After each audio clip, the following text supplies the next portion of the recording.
recording. I'm like a camera and recording expert these days, you know. All right, so first tell me what's going on with your, your sort of discovery of all the things you can do, you know. So I've been working through like triads and tetrads and adding notes to them. And right. Trying to get used to familiarizing myself with the sound and just be able to use that more frequently. Cool. I found that there's some that are a lot more accessible, that are very common sounds. Right. Like if I take a dominant seventh chord, right, and I add either the flat third or the second, those are really common sounds. So if I just take a C7 and I put the D in there, right, it just sounds like it's more notes from the scale added to it.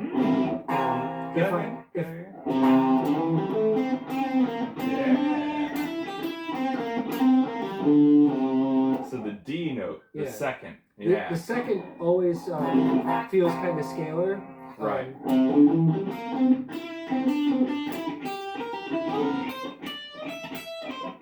Because it's very diatonic. Very common. Very common. There's you also get the whole tone scale when you start it from. Great observation. So you can use that sound quite a bit.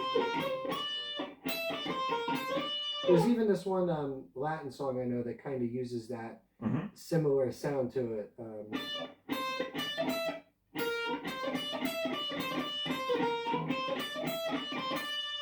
It's a melody that I've heard. I forget the name of the tune, but it uses that sound in it, so I was able to hear it in other music. Right. But in most of these tetrads, when you add another note to it, it creates a scale pattern somewhere. Yeah. Most often there's a moment where you get that. If it's the flat third, then it sounds very just bluesy or bluegrassy. Oh, there's the D again.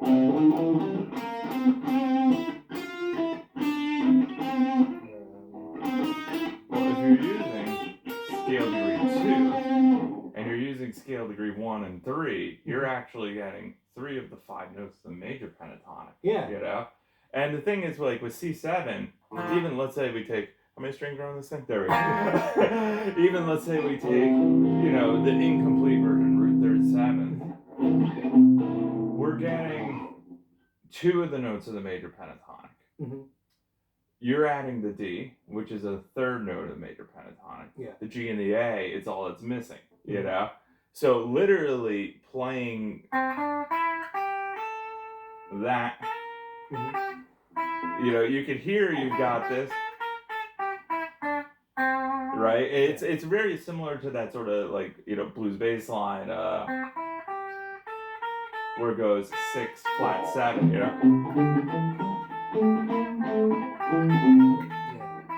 I think it's a hotel commercial that's been using that over the last bunch of years.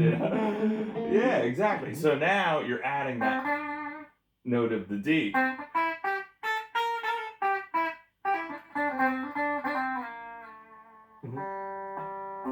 You know what I mean? Yeah. So it opens you up to a little bit more. Right now, the more we sort of condense it, all right, just the D with the arpeggio, right?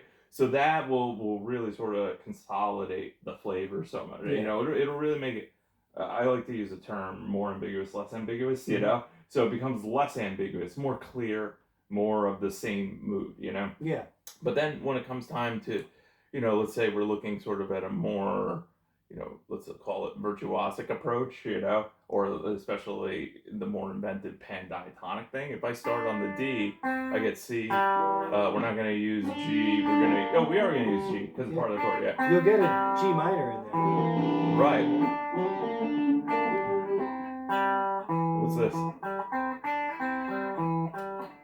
This is an E. Yeah. Yeah. What is this? You get E, G, C. So there's the first inversion C, but then you also go D in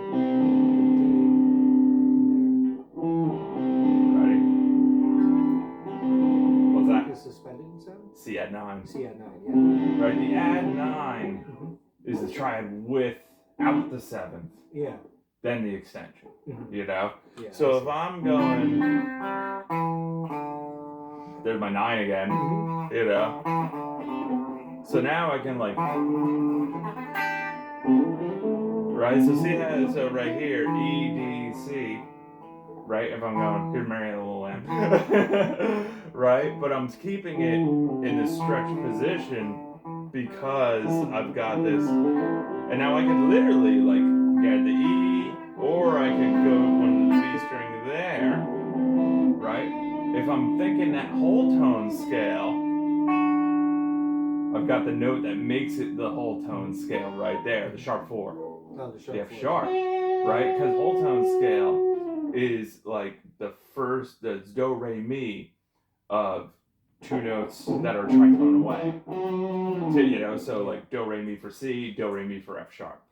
I see. You know, that's how I conceive the whole tone scale. You know? Okay, that makes sense. It makes it, you don't have to like plot it out then or anything. It's the first 3 notes. 1, 2, 3, and then 1, 2, 3. 1, 2, 3, tritone away. You know, so if I got B flat, then it's going to be E, you know, B flat, C, D, and then E, F sharp, G sharp, you know, so you got E major, yeah, B flat, and E major, you know, you got C sharp, and you got G as the 2 points, right, so C sharp, or let's call it D flat, unless you want to, that's the thing, you have to make these decisions about E sharp or whatever, but if I go C sharp, D sharp, E sharp, and then G, A, B, you know, and then you don't have to be like, it's a whole step from there, it's a whole step from there. That's really easy to conceptualize. Exactly, because you're taking chunks of things you train the crap out of, you know?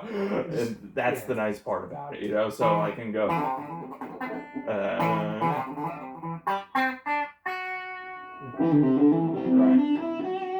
You know, we all know the sort of power of the sharp 4 in that, but especially if you're like,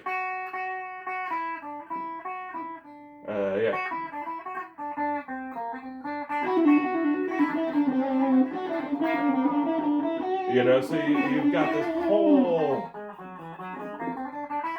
you know, like relationship there, all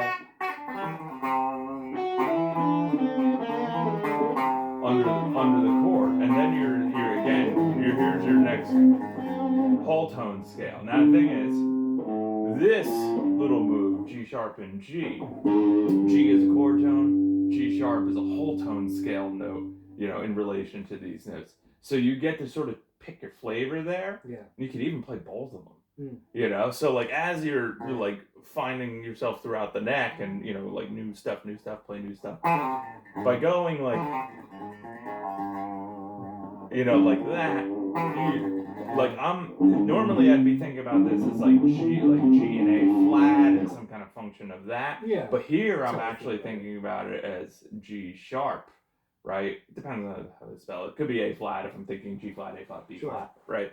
But I'm thinking about it as G sharp from this F sharp major, the 3-note F sharp major scale, you know? So, and then it's like sort of coinciding, it's colliding into the chord tone with that C7, right? So yeah, so play the C7, right? So yeah. And it just colors it, right? Because I'm using this sort of, I'm basically using the power of common tones of the scale choices. You know, so whether I'm doing major pentatonic, right, which would now open up the A, go ahead, play the C7, you know, so if I'm going like, That's some cool modal mixture. Yeah, but what it gave me was a chromatic line that I was able to justify. And the thing is, chromatic stuff is cool, but I've always found that the sort of power in the chromaticism is to then get selective with it. So instead of like, I always play this chromatically, I get selective with it. So if I'm playing G, I could be thinking major pentatonic. You know, something like that. Right? If I'm playing the G sharp, let's say the G and the G sharp, now I'm thinking whole tone in relation to this, you know? So now if I'm going like,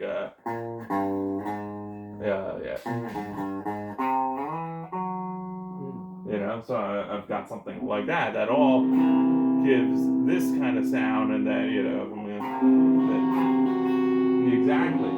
Dominant sharp 4, dominant 7, sharp 11. You know? Yeah. It's a cool sound, dissonant, jazzy. Has a little mystery to it, for sure. So if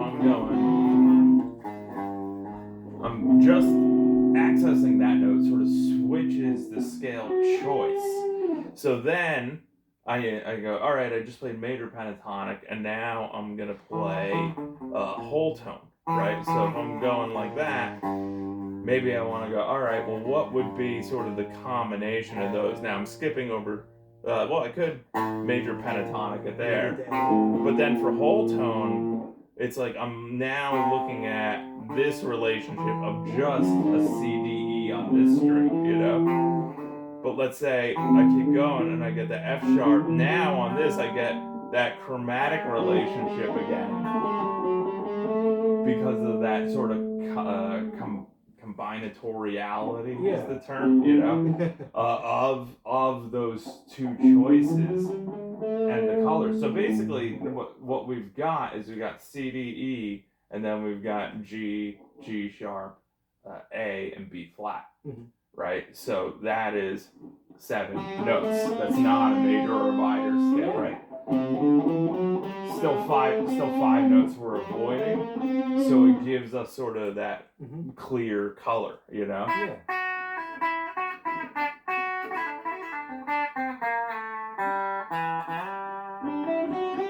Right? So, right. Put my C7 there. There you go. Yeah, see that chromaticism.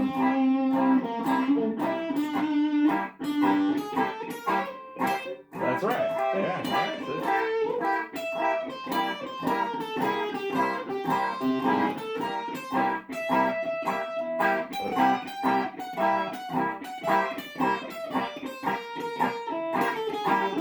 Good. Now that sort of next step is aim for the chord tones, right? Yes. Because the thing is that chromaticism brings it way out of a sense of a traditional scale, one that's made entirely of whole steps and half steps, because it's just half, Yeah. So making it so that, all right, now the chord tones, so go ahead and play comp of C7, So let's say I start with the G sharp.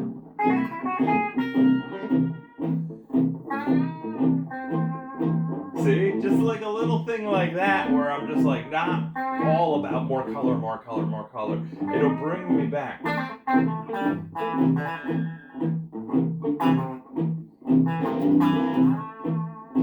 That major pentatonic, yeah.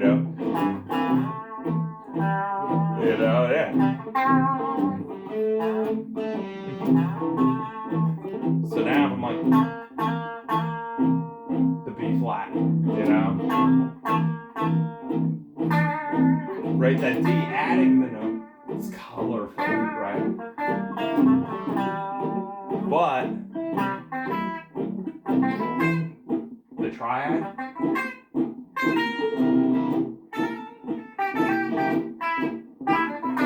color it.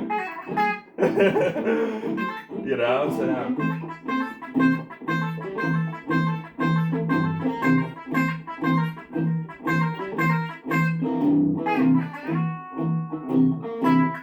right? If you find yourself holding a dissonance, right? Or even,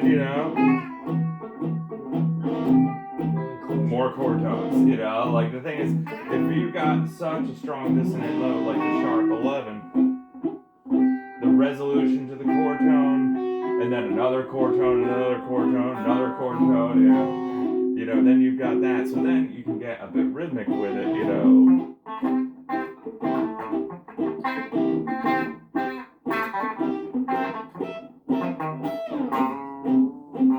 Right? If I want that, But then, look at it, all right, see something comes from F major, F minor, right? If I literally just look at sort of what I've been doing, A, B flat, that's a big sort of F thing, but I haven't played F, So what? Play the C7. All right. And then get the regular 4.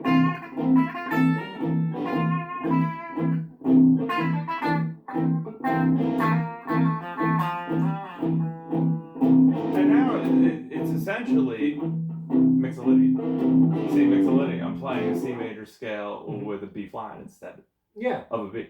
Just by thinking about that simple decision, like, oh, it's actually going to be more consonant in F than it will be with this whole tone thing, you know. So that's one of the ways to sort of divide up the color a little bit. Okay. So this way you are playing inside and outside, but I've always found that playing more inside is, you know, either accepted or I think I just generally like it a bit more. Yeah. When I go really outside, it feels like I'm being very bold. Yeah. You know, and it's like I'm like sticking to that. So it sort of depends where you are in your experience journey, and you know, and how much you want to experiment, you know.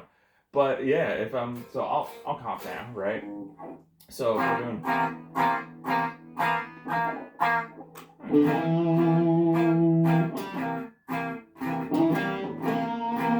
B flat, nice. There you go. There you go, a little color, right? That chromaticism. There you go. Yeah, so you're more inside now, so it sounds, you know, it sounds right, and that sounds wrong, right? Yeah, there you go. Yeah, you hold on to it, the braver you are, you know? Most people hit that note and go, they stop playing, you know?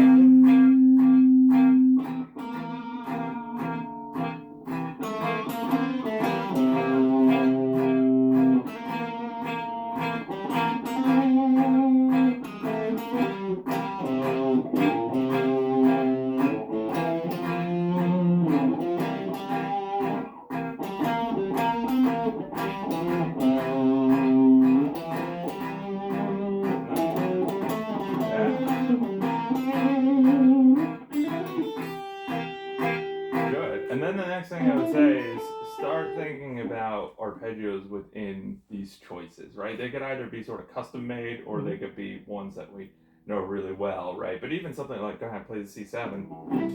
Here's F.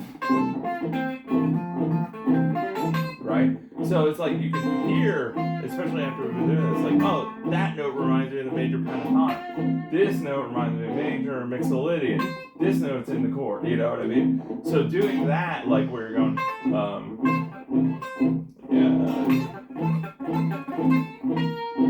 you know, resolving to, let's say, a chord going like,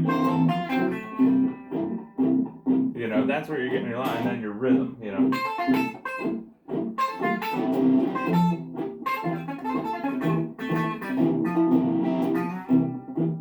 You know, so choosing it, if you want more of that swing kind of thing.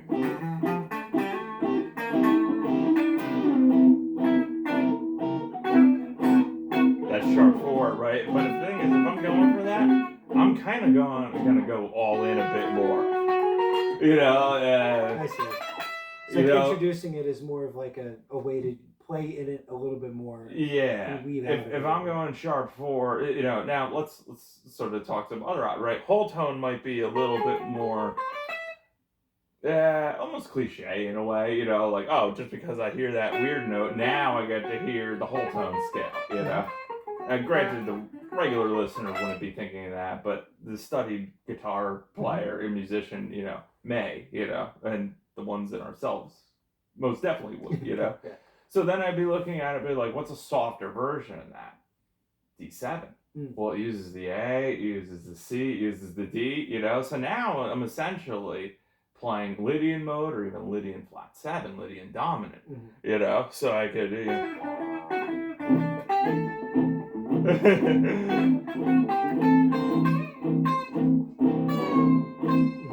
see what I mean? And all of a sudden, it doesn't sound as arbitrary, you know? But give it a shot.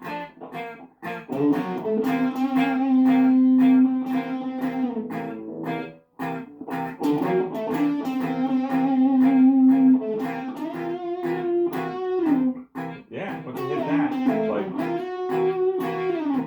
once you hit the F sharp, play a D7 arpeggio. Like, only the notes of the arpeggio. And that's one of the things that it can do really well. Is like you take that color tone and you show the bigger picture that it's coming from. So you could either play a scale, like the whole tone scale, but if you play the D7, which is the dominant 7, that sounds nice, but it's a, 2 dominant 7s at the same time, like play a D7. So this is our total harmony, like we've got all this sort of in the pool together, So yeah, so the D7, even with that, if you want that, but I would just say start with.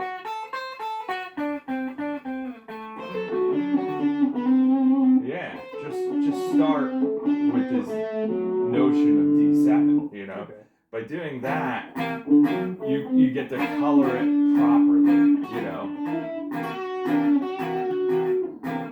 Plus it gets your lines to be less like whole step, half steppy, you know what I mean? And arpeggios open that up to wider gaps. Now you got minor thirds, major thirds,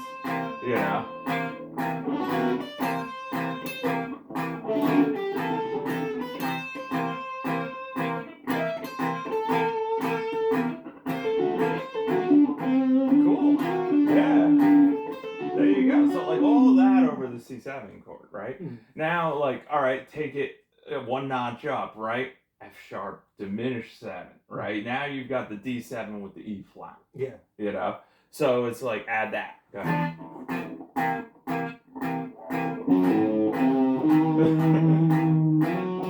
That's right.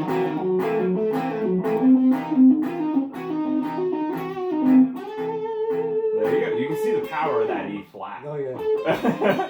Because you were playing the F sharp just before, but as soon as you're like, F sharp A, that's not so bad, but again, these are all addition tones to the C7. Yeah.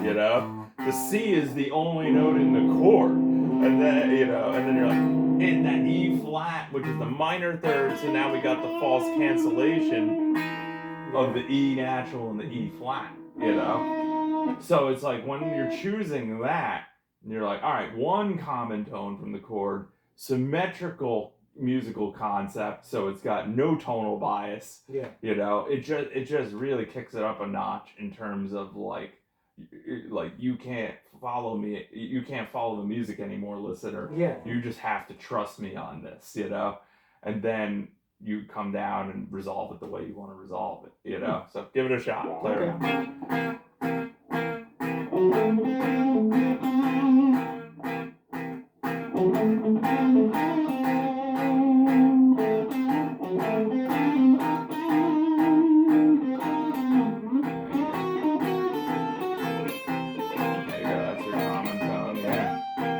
Right there. I mean, if you feel like you've established the diminished 7 enough, yeah.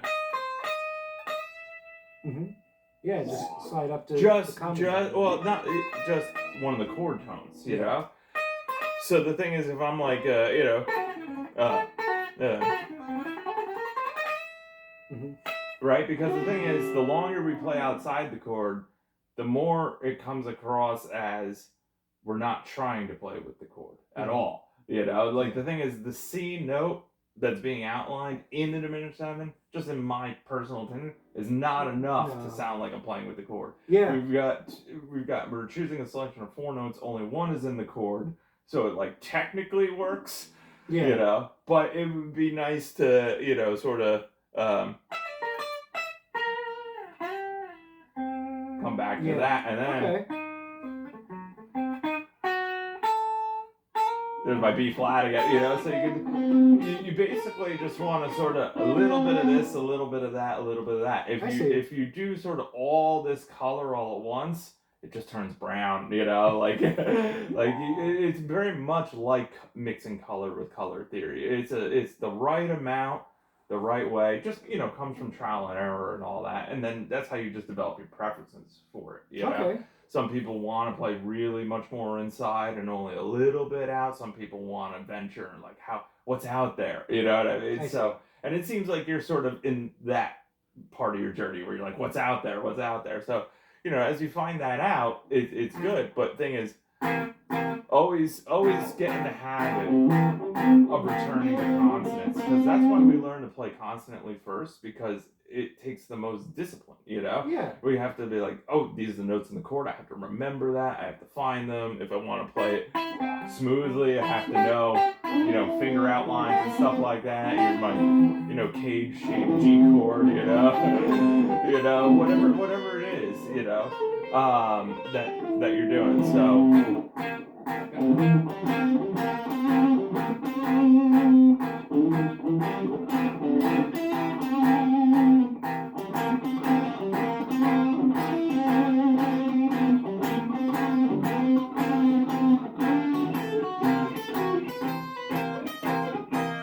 there you go.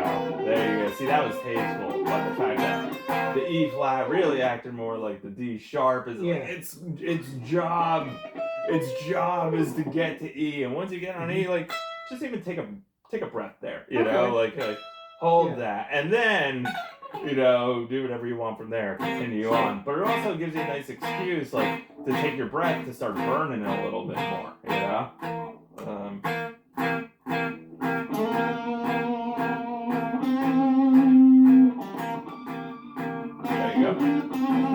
Don't do that on the middle pickup. It like negates the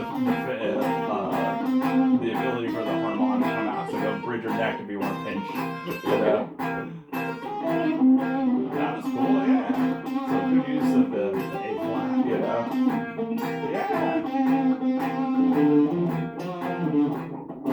Yeah, careful. That's it.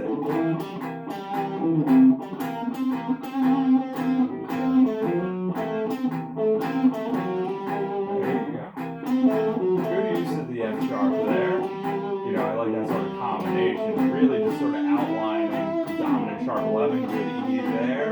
Oh, hear that B? Try to stay away from the B. That's right. You don't lose the dominant flavor, you know? There you go. That's good. Nice. That's good. Good B flat there.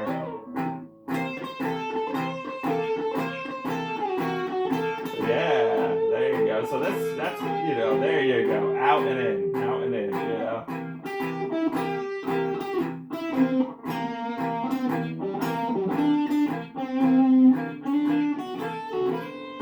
Nice.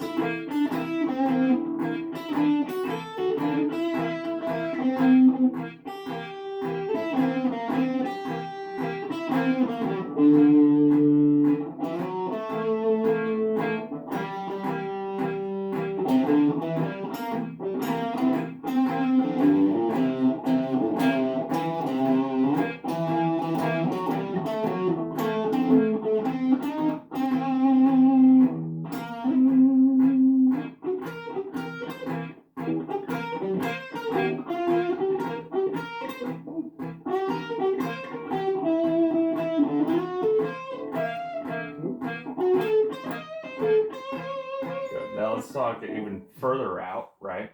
So like C7, you know, major key comes from the key of F, right? We built in the key of F.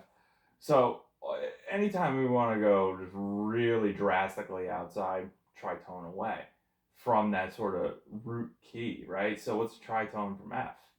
B. Yeah. Playing B. And you'll be on the opposite side of the wall, like, you know.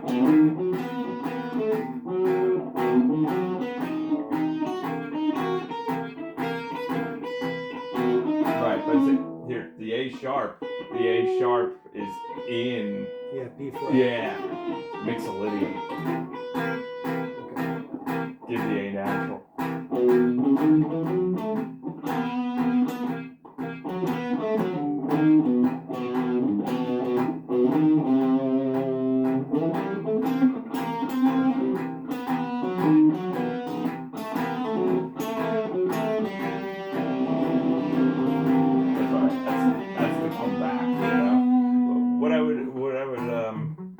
Play around with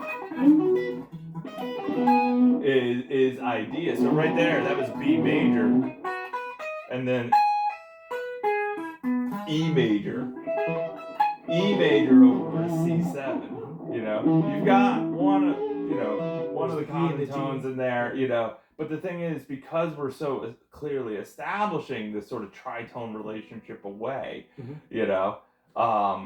it just sort of keeps its distance the same way, which is something I really like, and then even then you could use that common tone to be the place where you're like, you end up holding, and it like, in my experience, it like my ear is shifted because I've established this new key, basically by tonality at this point, right? I like comp's playing in F, and I'm playing in B, but then if I hold that note that is in the chord, like the C7, like that, all of a sudden it's just like my ear just sort of walks back to F, and I'm hearing that C7, and I'm like, whoa, like that. Here, play C7, So if I'm like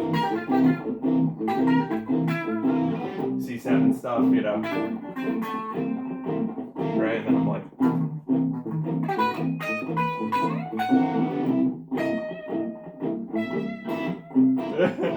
and just like that, I'm back a little bit more.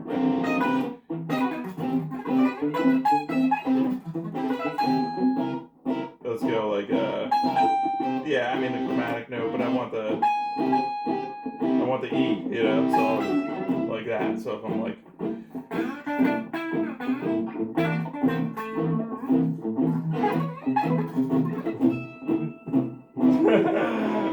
thoughts.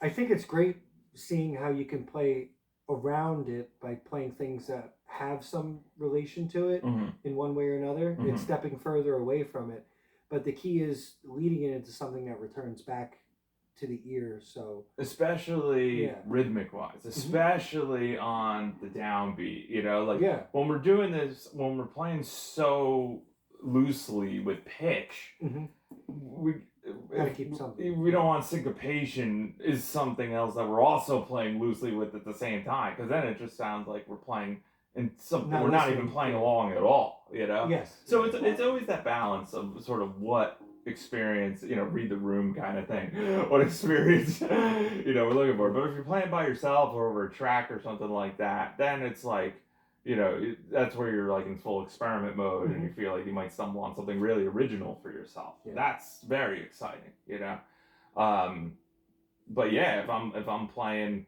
over C7 or whatever, and I want that really outside sound, I'll do something like that, and I'll just use the theory to come up with an idea that I haven't ever played, and I'll be like, that will work because of this. That's what theory arms us with, is the not like extrapolation knowledge. This will work because I understand it's worked in a different situation. I just have to figure out how to do it right now.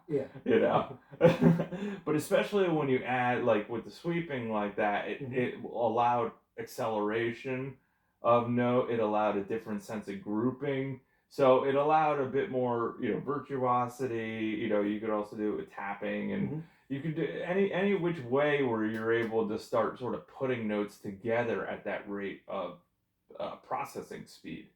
And then sort of what you're aiming for and where it comes down in to do that. Huh. All right. So that's why it's good to start really sort of developing some very fast, fast but sort of, what do I want to call it? Like fast but customizable licks, you know what I mean? So like, especially with guitar players, especially with people who don't learn notes, like they learn a lick, they're like, they sort of file it away. It's in this key, it does this, I can move it around if I need to, and then it'll be in that key, right? But it's like stuff we're doing, it's like, it combines this scale and this scale. It's not quite it's a bit more advanced and outside this sense of key, So by doing that, you want to always be able to sort of customize some things, but if you customize it too much, it'll be too unfamiliar in the fingers, and then it's sort of back to like, where is that note, and we can only play that stuff at the speed we could process it, or else we end up grabbing sort of a couple random notes in there just to fill the texture, Sure. Which in jazz and fusion, sometimes you want the gesture more then you're focused on like this has to have this relationship to the sound, especially when you're going very fast, but it will sound best and sort of, most impressive, especially to yourself at first, if you're able to keep the sound consistent of the sound world that you're choosing to establish. That's true. And having those systems of things that aren't just like, oh, it's this lick and this key, having something like the knowledge of, oh, it's the sharp 4, which adds this sound to it, the sharp 11 kind of a sound. Exactly. And then you can do that in any key just by, knowing what that knowing note what is the sharp 4 is, and where is it, you know what it's going to do. There. Yeah, it's not, and that's the best part, especially in improv, because you're not getting surprised by the sound, like the effect of your choice, Yeah, like if I play I never liked that. I never liked surprises in my playing. Yeah.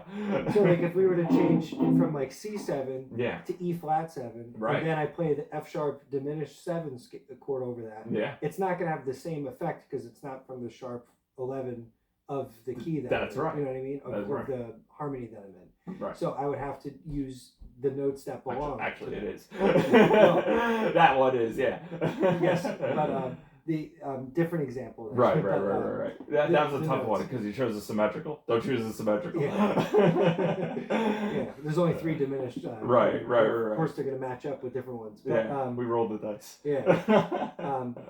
But in doing that with a different thing, it wouldn't always line up that way. Right. If it's not the sharp 11, like what if it's the flat, like doing it from the flat 6 or the natural 6. Right. Because when you're playing in C7, or if you're playing in that harmony, when you choose to use the A natural versus the A flat, that's a different sound. One is technically in the key of F, one is not. Right. One is more scalar and diatonic, one isn't. Right. So having that and building things from it and knowing the sound that it creates based on the theory and how to apply it is more important than just, well, it's this lick and it works, because it's in this key. Right.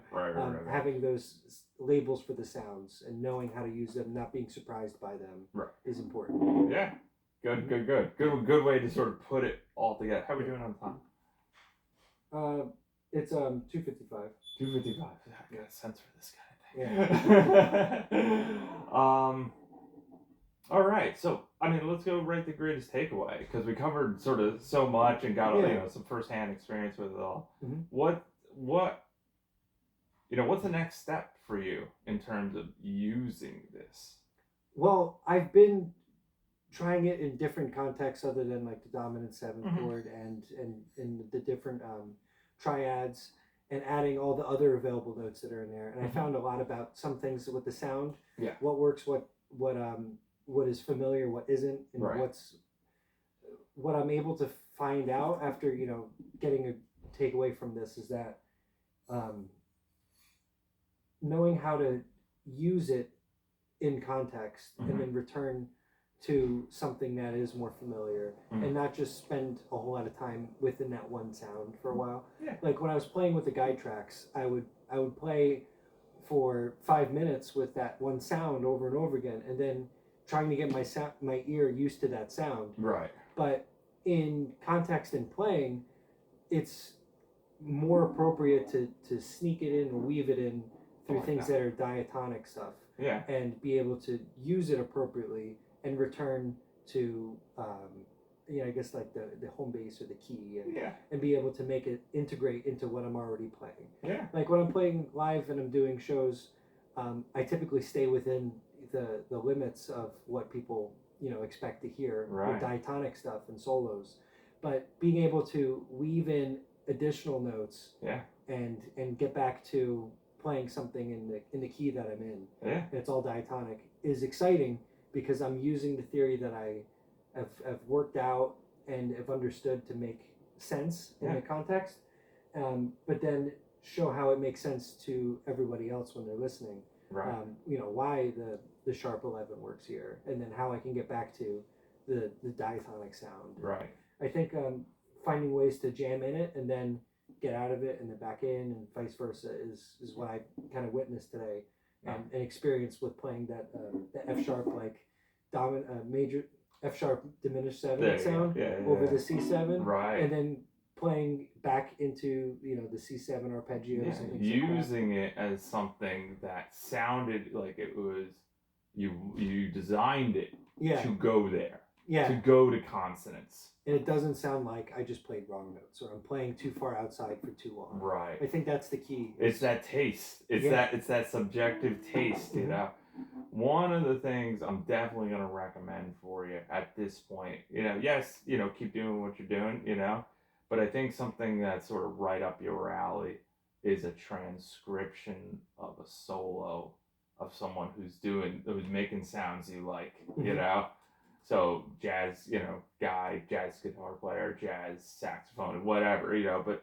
I think somewhere more in that realm for you, because that's where your sound is headed. It's headed, or even someone like Joe Bonamassa, who incorporates that sort of more jazz style chromaticism into the blues, playing over dominant seventh chords, and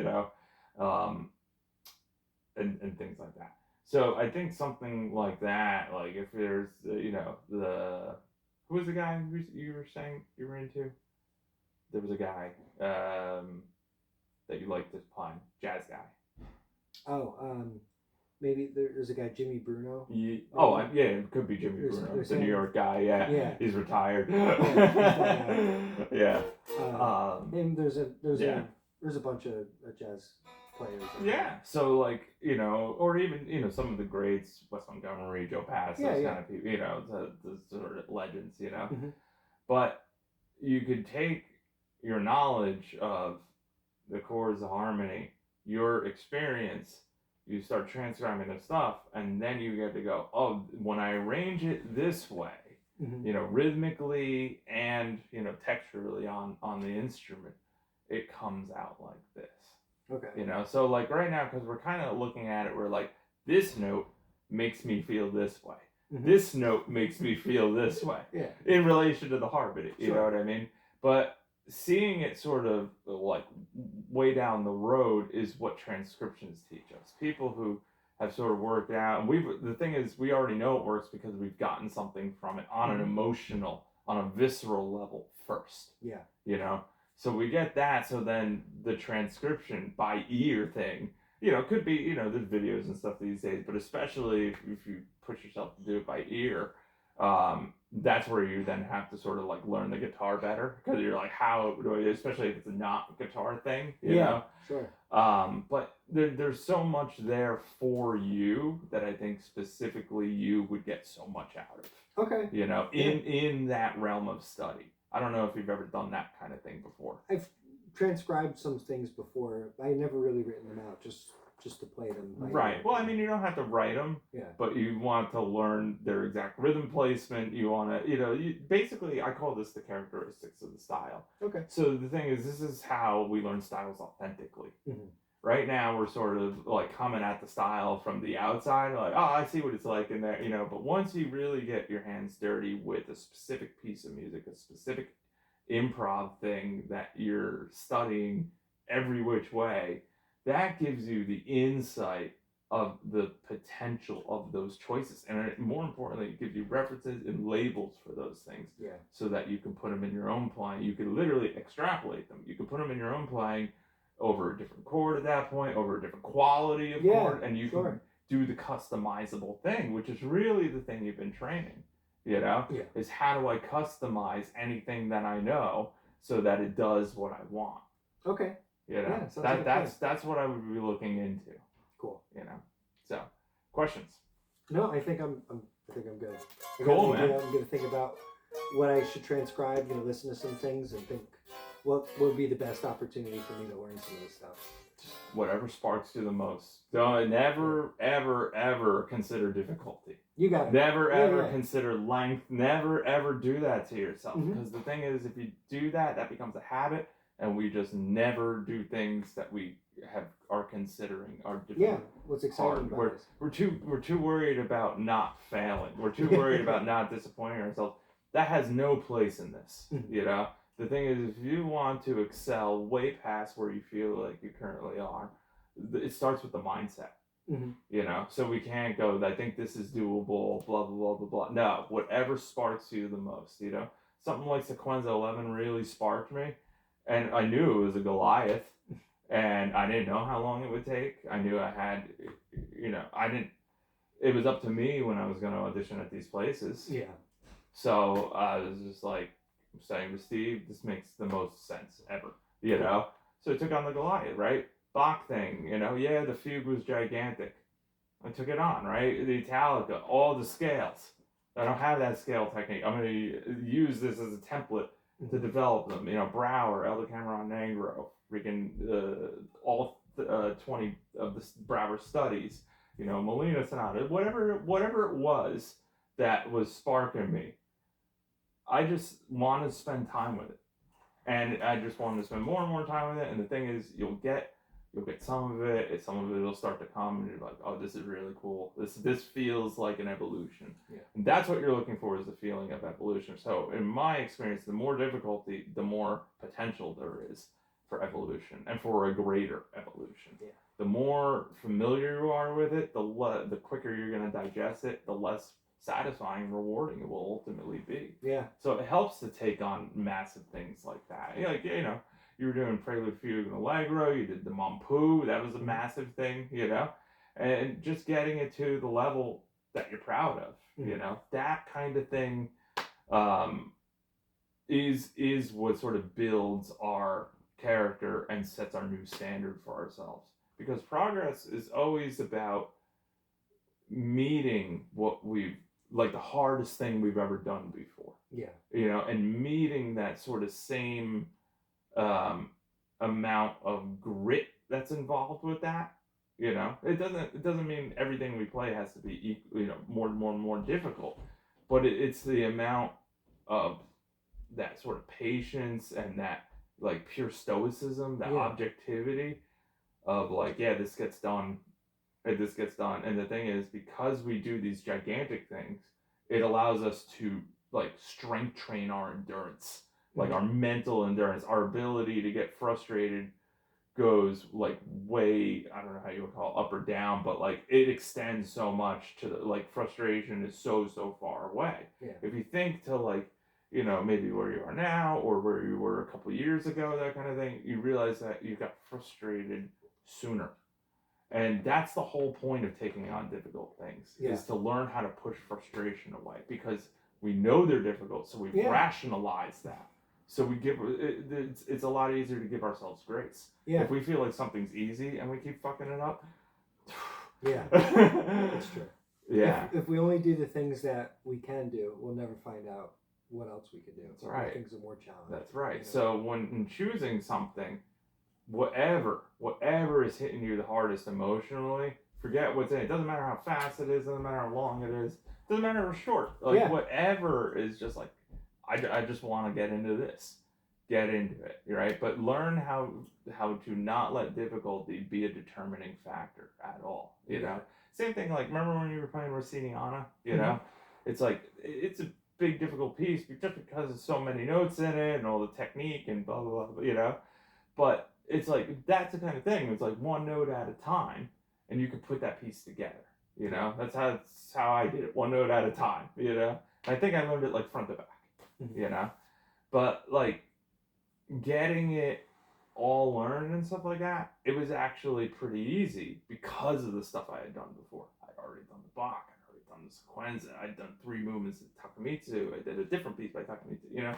Like, all that music, Ponce, blah, blah, blah, like, all of that armed me for then, like, oh, Rossiniana, all right, 20-minute piece, not the biggest deal, I was able to, like, oh, this section's in C, this is in D, this is in A, you learn the section by themselves, you understand how they overlap. We can keep more of it together because we're able to zoom the microscope out from those harder endeavors, and successful harder endeavors. Yeah. So that's the other thing, is, like, when you pick something, whatever it is, like, go all the way with it, go all the way. And the thing is, our interests will take us one way or another, but there's no substitute for getting something exactly what you want. I might have told you this before, but I remember when I was at Montclair, I had made my posters for my concert, and everybody else's posters was just like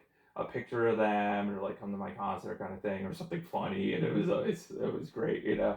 But for me, I just actually did the program. No picture of me, just my name, you know, the time, the place. Here's the program, all the movement, like it was all the Brower, and it was, you know, filled the page really nicely. And so I put that up there, and I'm walking with my friend Dave, who was at my wedding, you know, and he was, this is before he was my duo partner, but we were great friends, you know, since we were young. And we're walking out the door. That's where I had it, you know, like right by the front door of the old music building.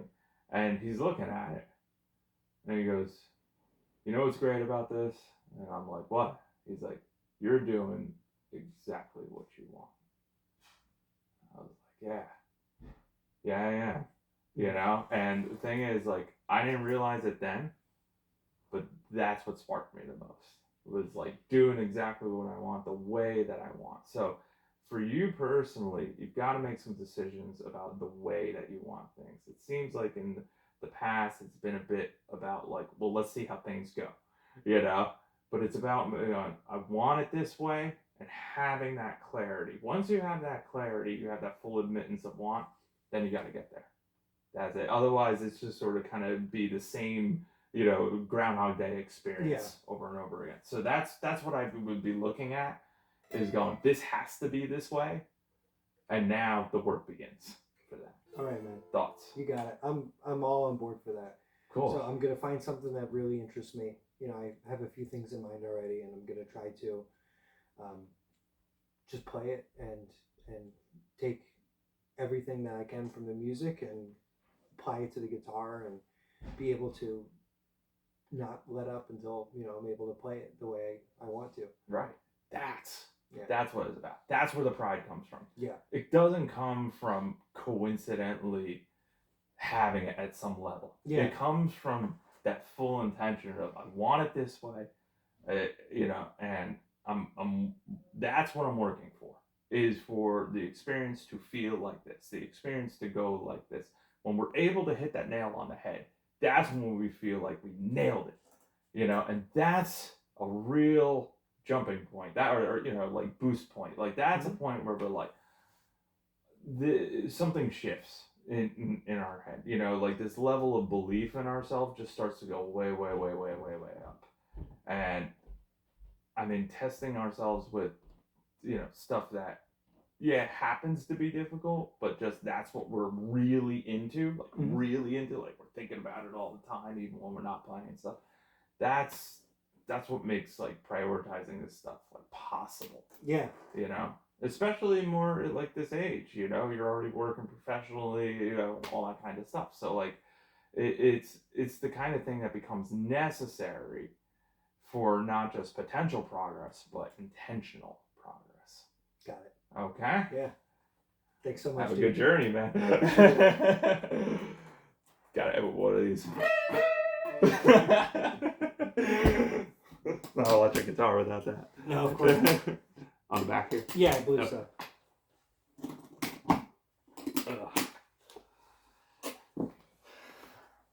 Good fun. Yeah.